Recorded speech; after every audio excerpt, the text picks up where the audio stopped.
Hey everyone, welcome in this new video, and in today's video, a fellow viewer of mine asked, I guess you should make a video guiding all game modes in battlebay, telling us the strategies, telling us the bad/annoying things, and the good/cool things about them.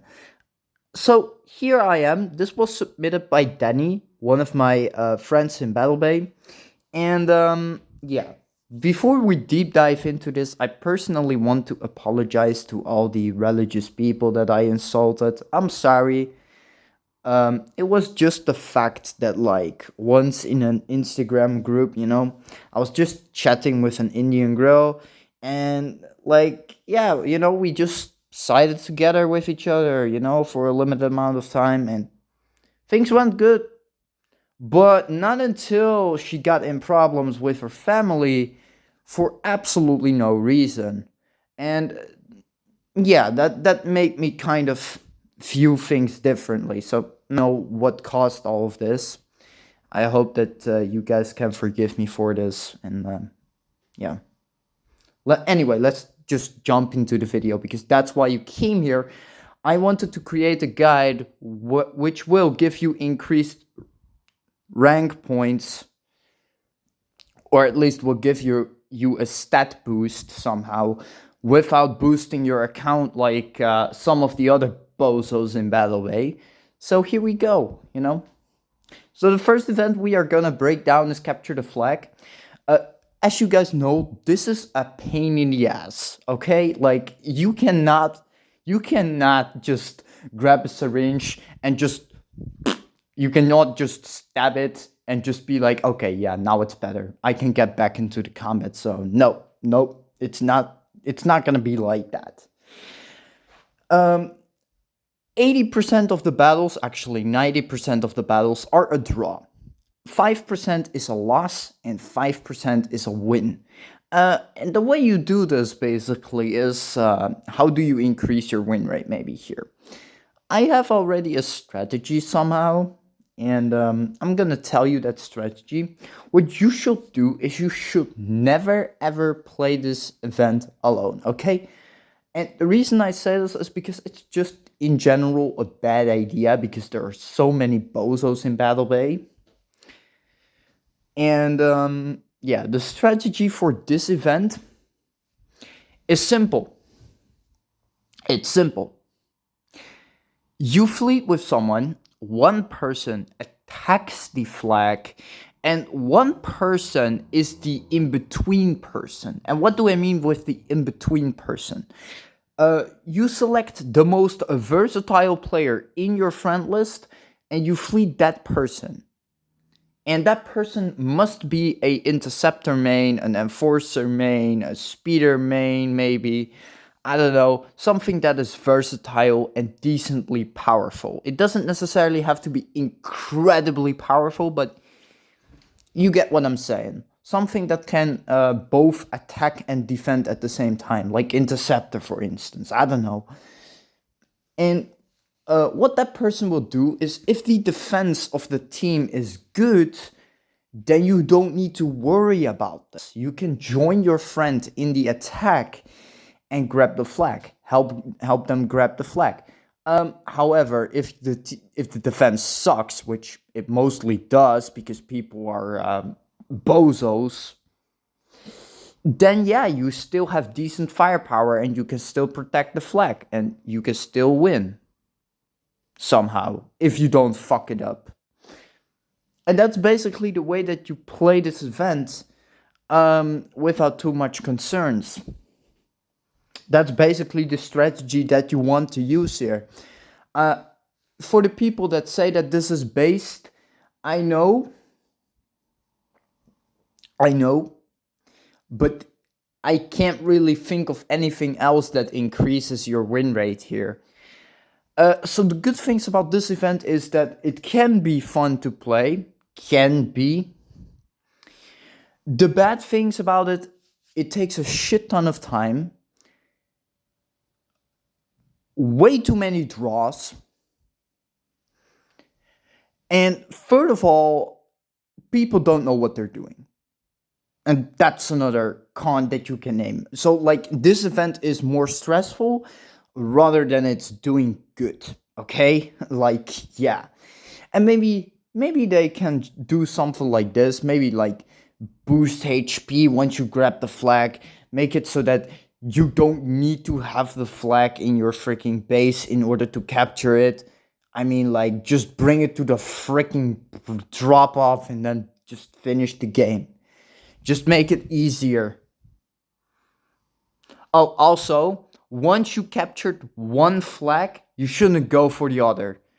And the reason I say this is because you're gonna just camp things out and it's gonna be great. It's gonna be absolutely nice. Because these people, they will just lose. Okay? They will just lose because they will keep attacking and attacking. And while you are defending, defense is less expensive in battlebay. We all know that because, I mean, aggressive side is always sacrificing some sort of ships in order to win. But in this case, you don't want to because you can respawn. So, like, you can just play as passive as you want, and the enemy will run out of their respawn. And when that happens, your friend needs to get back to that flag and capture it. That's actually the strategy here. Actually, pretty insane here. I didn't really think of that yet, but it just came out. So, like, yeah. So that's the strategy for Capture the Pain. Now we go to the normal team deathmatch. Normal team deathmatch is alright. Nothing wrong with that. I would say that this event is good to, like, learn how to deal as much damage in a short amount of time. However, the bad thing with this event is as followed. Yeah, you don't learn how to survive. And the reason I say this is because it just is the truth. Because you respawn, just like in Global Cooldown, it's the exact same example. You don't learn how to survive because you keep respawning. And the same goes for actually Capture the Flag as well, but whatever. And I mean, like, it is a fun event, don't get me wrong.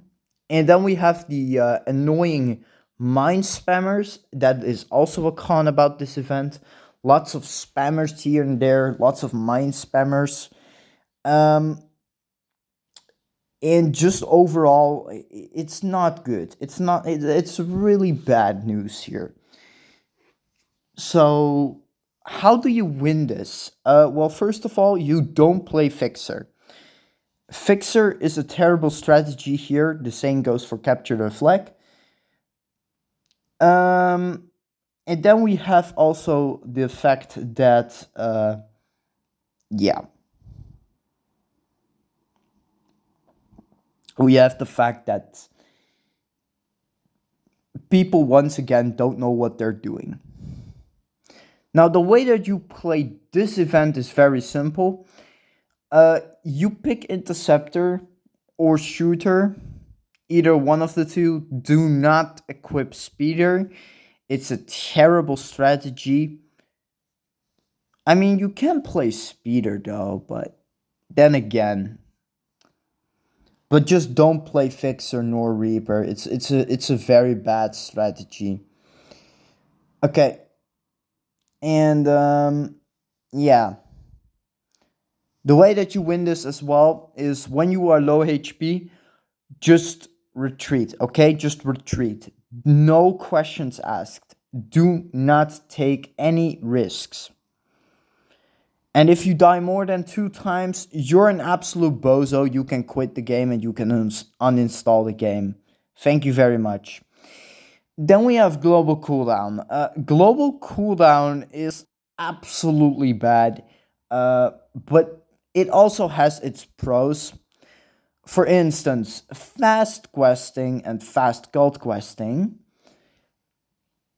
And yeah, that is the good thing about it.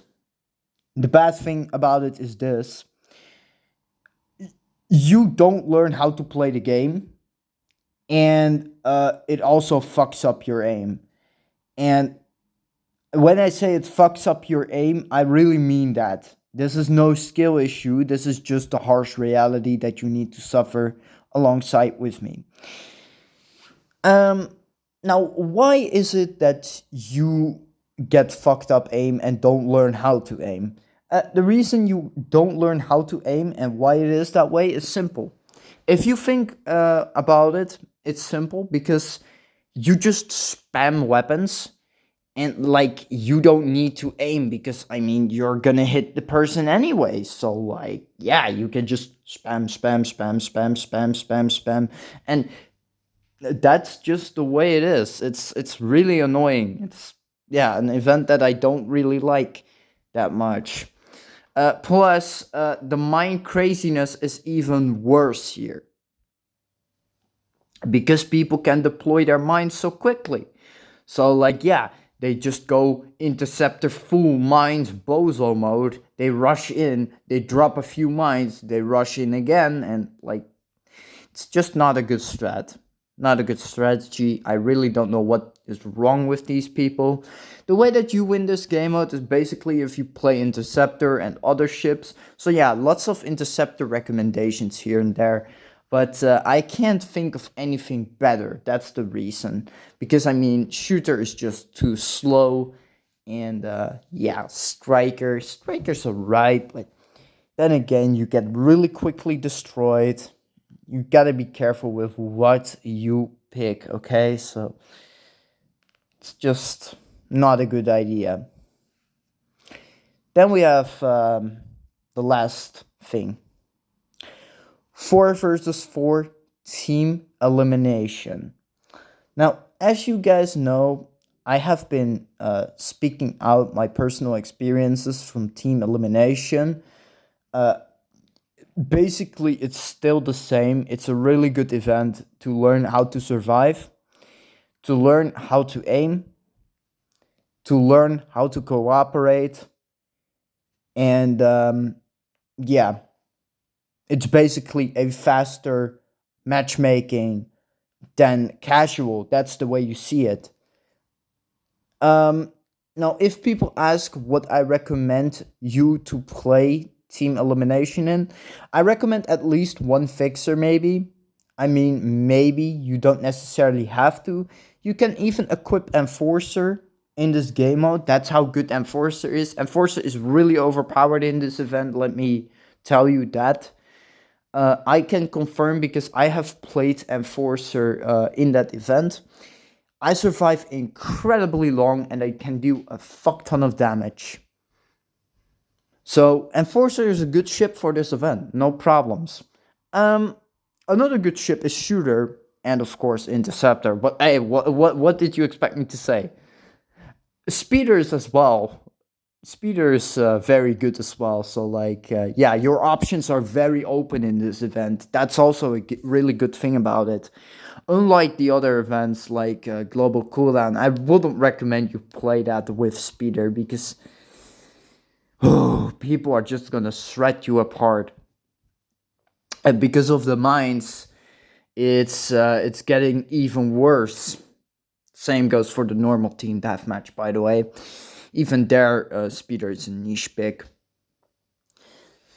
So like yeah, that is basically the strat. That's basically how you win more matches in these type of events. These are the strategies that you're gonna need.